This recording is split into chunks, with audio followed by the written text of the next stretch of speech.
Është relievi që i dikton këto. Ndaj dhe ne duhet kemi dy standarte. Standartin për Shqipërinë malore kodrinore. Duhet të rikthejmë komunat në të gjitha zonat kodrinore dhe malore ku ekzistojnë një numër i caktuar banorësh. Unë nuk mund të them aty ku s'ka banor, sa ajo është proces i gjatë ripopullimit. Por duhet rikthehen në të gjitha zonat kodrinore dhe malore në të cilat ka, sa të themi ne, 1500 ose 1300 banor. Franca numëron 35.000 komuna.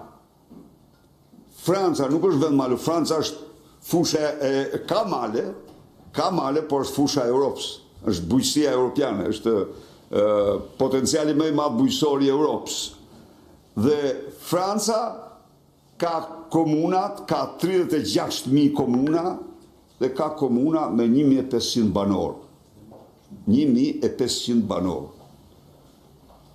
Ndaj dhe ne duhet të rikthejmë me shpejtësi, me përparësi në zonat kodrinore malore,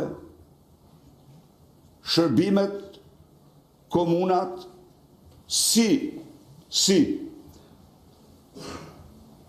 thirrja e fundit dhe mundësia e fundit për të mos i përjashtuar ato nga territori i Shqipërisë.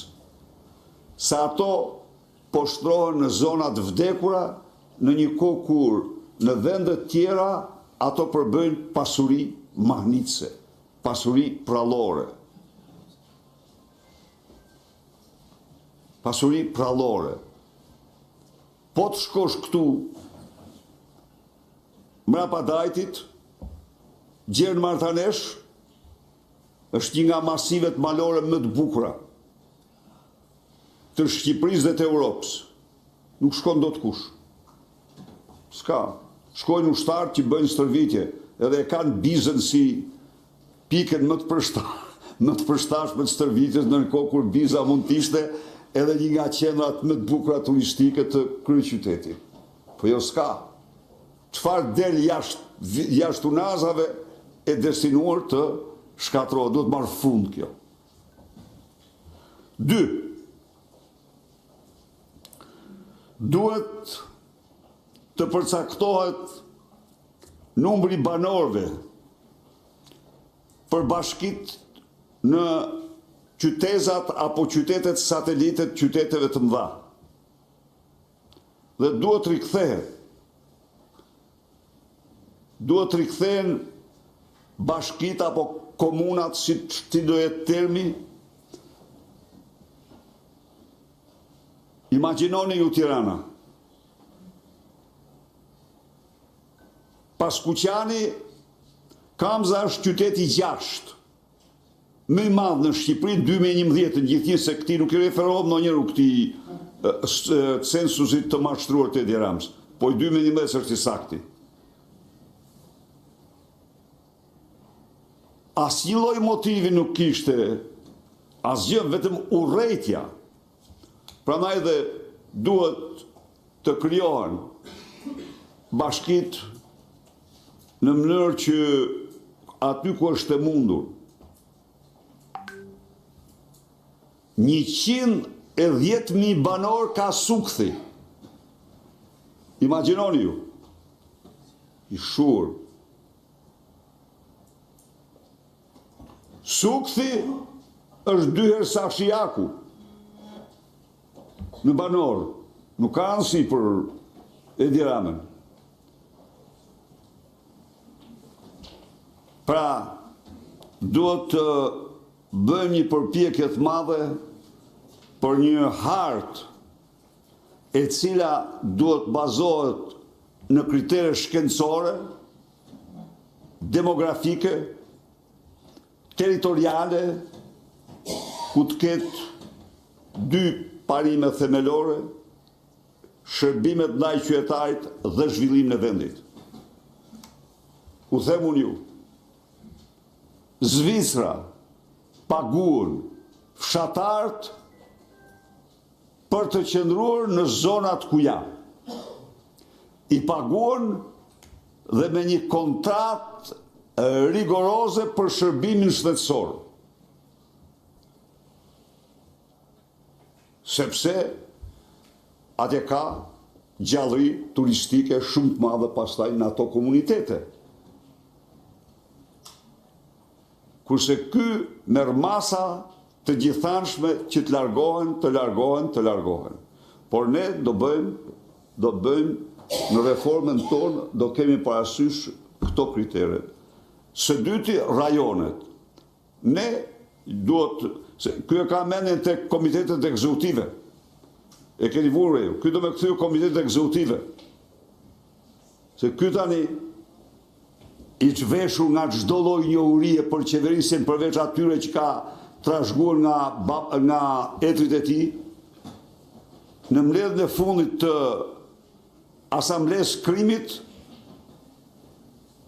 tema ishte raporton ministri e parlamentit. U kthye komiteti qendror. Unë nuk bajmen në byro politike, por komitet qendror nuk e dia raportonin ministrat apo jo, ky kthej tani raportojnë ministrat në komitetin qendror të partisë krimit. Po i ka është në kohrat e fundit dhe përpiqet të shpik çdo lloj mënyre për të mbijetuar.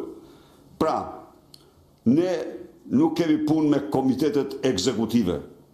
Përkundrazi, ne jemi për zbatuar të gjithë të drejtat kushtetuese të qeverive vendore. Decentralizimi dhe dekoncentrimi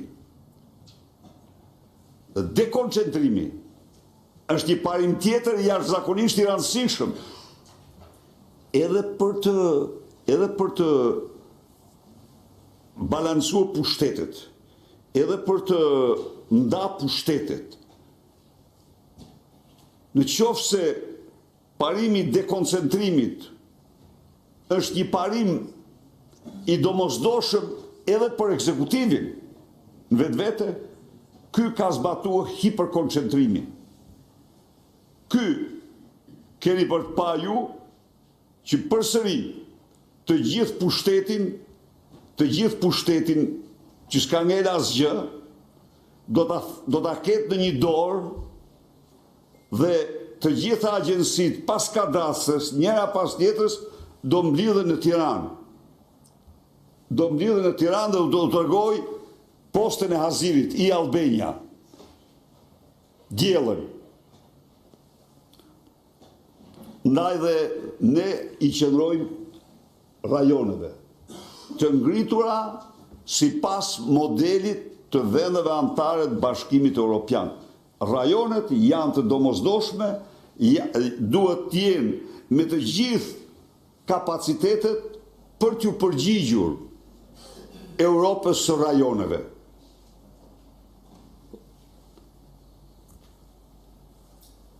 Nuk mund të sot ne përcaktojmë parimet, por një debat i gjerë në gjithë territorin duhet bëhet. Në mënyrë që të dalim me skemen përfundimtare. Komisioni ka përpunuar disa variante, a priori ne nuk kemi një variant përfundimtar sot, sepse varianti përfundimtar do dalë pas një debati në shkallë kombëtare në të gjitha zonat që do bëhet për këtë reformë shumë të rëndësishme. Faleminderit shumë.